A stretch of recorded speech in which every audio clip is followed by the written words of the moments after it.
Okay, let's dive into something that's, well, probably crossed everyone's mind at some point. Mm-hmm. Maybe it starts way back with a kid asking, Daddy, why is there God? And, the classic, because I said so, just didn't really cut it, does it? Especially not for curious minds like yours, wanting to really understand. That's exactly the question we're tackling today. Dorian Cole's article, which really dives into this fundamental question. Exactly. And what I like about Cole's piece is that it avoids those simple, maybe unsatisfying answers. It looks at the whole God question from, well, a bunch of different angles. Yeah, it does. So our mission here in this deep dive is really to unpack the core arguments, the main ideas from the article. We want to give you some clarity, maybe a few aha moments, hopefully, without it feeling like homework. Think of it as a shortcut. Yeah. A way to get your head around some really complex stuff. Precisely. So the article starts with a really interesting point, this whole why God question. A lot of it is actually experiential. It's not just science or pure logic. Right, and that distinction Cole makes is key. Science needs, empirical data, things you can measure, repeat. Logic is all about true-false statements. But faith? Faith, as he presents it, is more about personal experience, inner conviction. It operates differently. He used that great example. You can't just, demand a sports car from God if you don't even have a driver's license. Exactly. It shows how treating God like some kind of, cosmic vending machine probably isn't going to work. Put in request, get reward, nope. So it's not about just waiting for things. No, the article suggests spiritual growth might be tied to future needs, maybe things we aren't ready for yet. There might be a level we need to reach first. Kind of like needing to grow into understanding. Sort of, yes. And it ties into being active, not passive. Like the birds he mentions, they don't just sit there waiting for food, right? They have to go find it. So we need to be active seekers in our faith journey. That seems to be the idea. And that active seeking makes faith experiential. You live according to these principles, maybe act out of love, and often you experience positive affirmations. It's a lived process. But life isn't a lab, is it? It's messy. You don't always get that neat cause and effect. Absolutely not. Human complexity throws in so many variables. You can't isolate things like in science. So testing faith is more about maybe seeing general patterns than expecting guaranteed outcomes every single time. Okay, this part was really fascinating. The idea that because we're all different, God might not treat us all the same way. It's not one size fits all. Right. Think about it. Maybe we each have our own path, our own lessons, specific connections we're supposed to make. The parent analogy works well here. How so?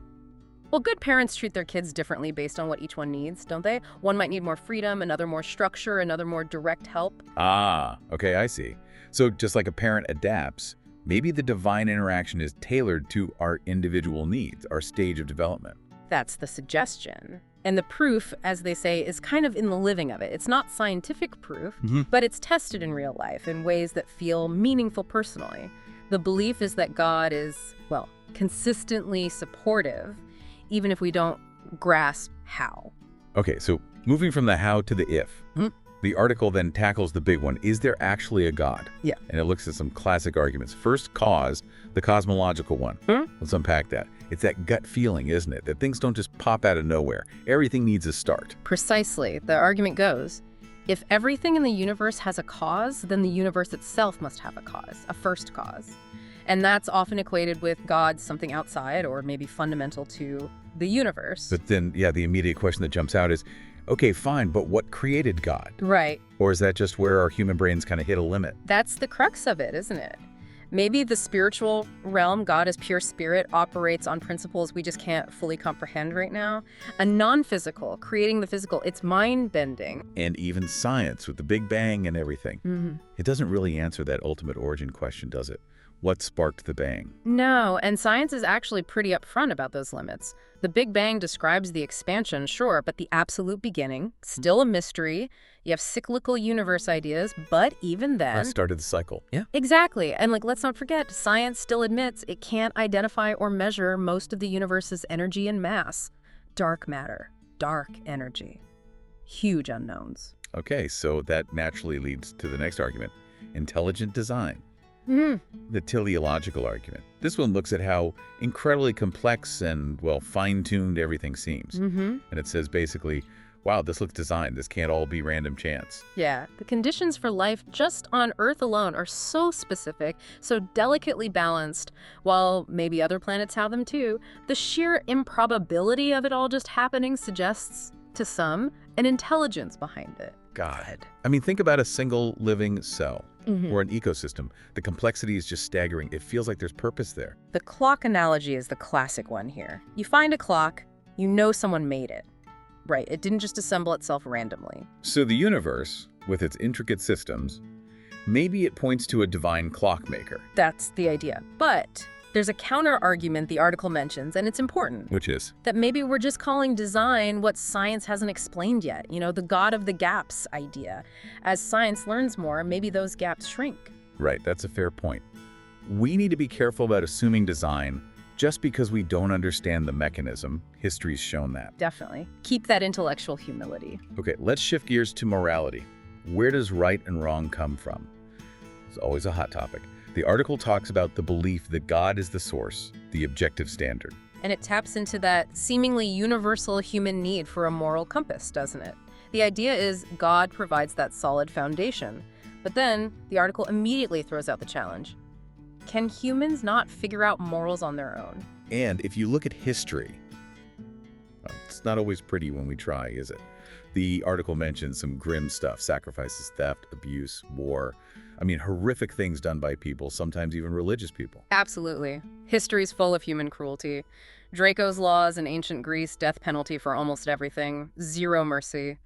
Or more recently, the Holocaust, separating families at borders, things that just seem fundamentally wrong by almost any standard. And the article contrasts this with teachings often found in, say, the Bible, which many use as their moral guide. It forces you to ask, where do our morals originate? Which brings in humanism, you know, the ethical view based on human reason, empathy, compassion, solving things peacefully, respecting human dignity. Great ideals. But then where do those humanist ideals come from? Is it just centuries of trial and error? Maybe influenced by some innate divine code we barely recognize? Or maybe, as the article hints, concepts like law, mercy, forgiveness evolved across religions before Jesus. That's explored in Appease the Volcano. Or maybe they're spiritual ideas inherently within us, a God within. Lots of possibilities.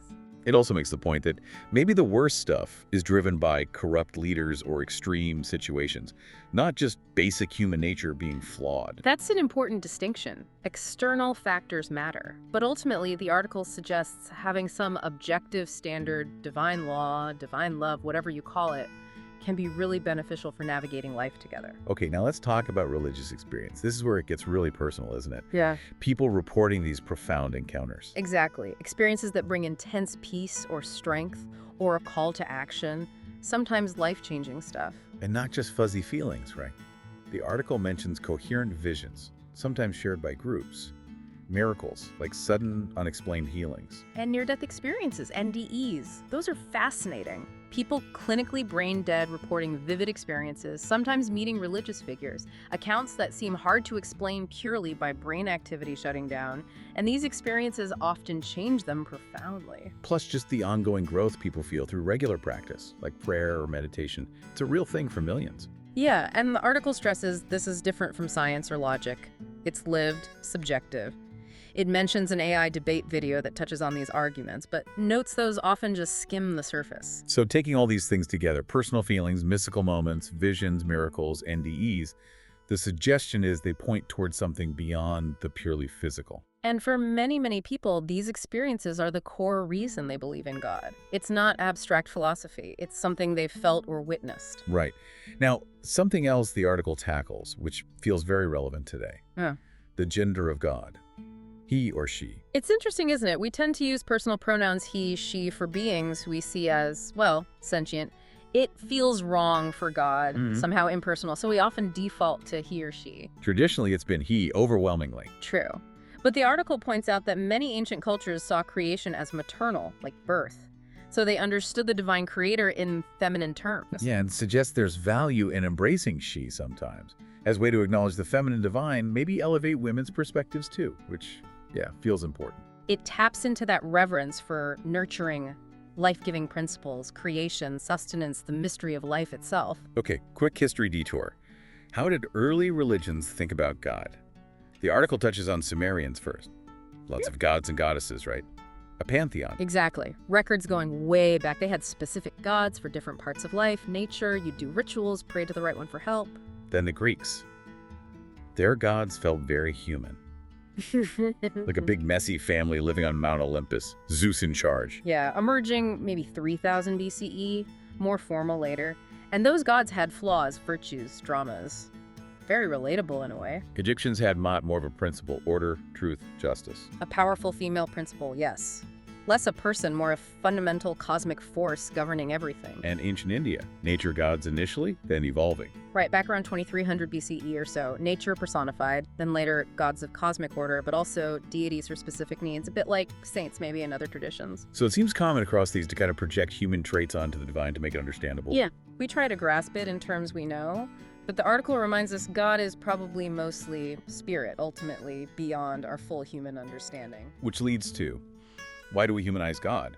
Many religions have this idea of a most high creator God, right? But often, there's a sense of distance. Yeah, maybe a feeling that the ultimate divine is too overwhelming, too sacred for direct contact. The example used is the Canaanite god Baal. People often interacted with local versions or intermediaries. And there was even a taboo about saying the name Baal, which later got twisted into Beelzebub. That reference, that distance, is also seen in the Israelite Jewish tradition with Yahweh, YHWH. The sacred name isn't usually spoken aloud. They say Adonai, Lord, instead, out of deep respect. The article clarifies Yahweh is probably closer to the original pronunciation, and God is more like a title. And it mentions that theory about YHWH may be coming from the Midianites, before Moses. Yeah, the idea that Moses encountered this deity while with the Midianites and brought that understanding back to the Israelites. Even Abraham used different names. El Shaddai, Elion, Yahweh. But ultimately, the name itself is maybe less important than what it represents. Jesus used Abba, Daddy, Father, super instead. Exactly. It shows relationship. But that core idea of one most high creator God still runs through. Okay, finally, what do people really need from God?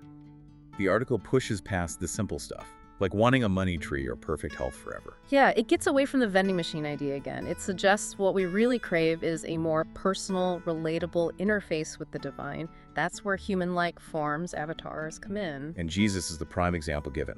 Both Son of God and Son of Man, fully human, felt suffering, temptation, just like us. That dual nature makes divine empathy feel possible, real.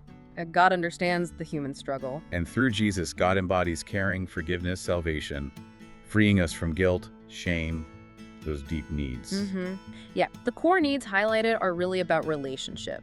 Empathy, understanding, tolerance, guidance, forgiveness, and that ultimate need for unconditional love. That's what fosters spiritual growth, that connection. So, wrapping up this deep dive, sparked by Dorian Cole's article, this why God question, is, well, huge and layered.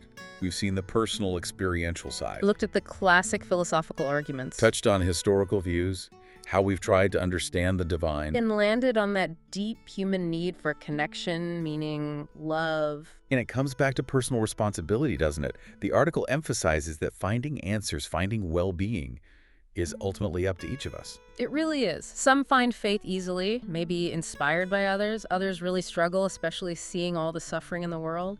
But that journey of spiritual growth, however it looks, seems vital regardless of belief. And not believing doesn't mean life lacks meaning, right? You can still strive for ideals, learn, grow. That's universal. Absolutely. Which brings us to that final thought from the article, a real head-scratcher to leave you with. What probability spaces can we open in our minds to more deeply understand God?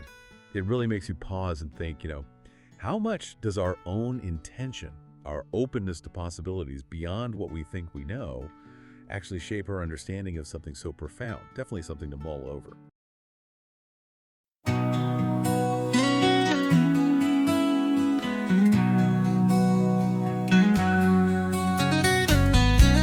I struggle through life, weary of the drudgery. My soul laid waste through poverty and luxury, using people for sex, a cheap thrill of an act, left a hole in my heart, a devil's cruel pact. The story to be told of a life wasted on illusion is one of a cruel trickster, leaving us in confusion.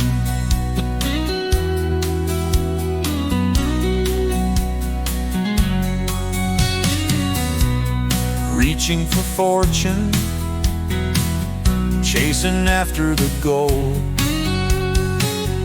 took all of my time, my heart filled with mold. Fame put my picture on magazine covers, but not a friend was in sight, nor a reliable lover. The story to be told of a life wasted on illusion is one of a cruel trickster, leaving us in confusion.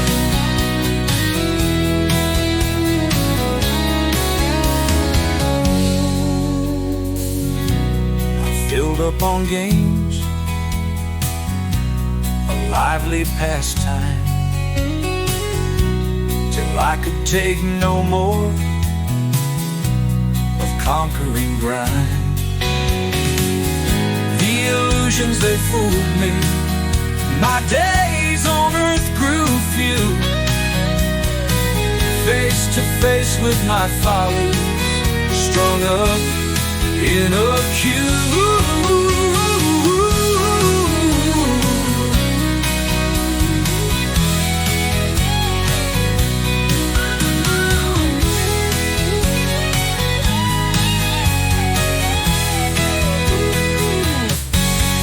I learned meaning, and the purpose it gave came from using my talents for others' needs to save. This earthly realm is filled with physical drives, but love, justice, and equity, they surely deprive. The story to be told of a life wasted on illusion is one of a cruel trickster, leaving us in confusion.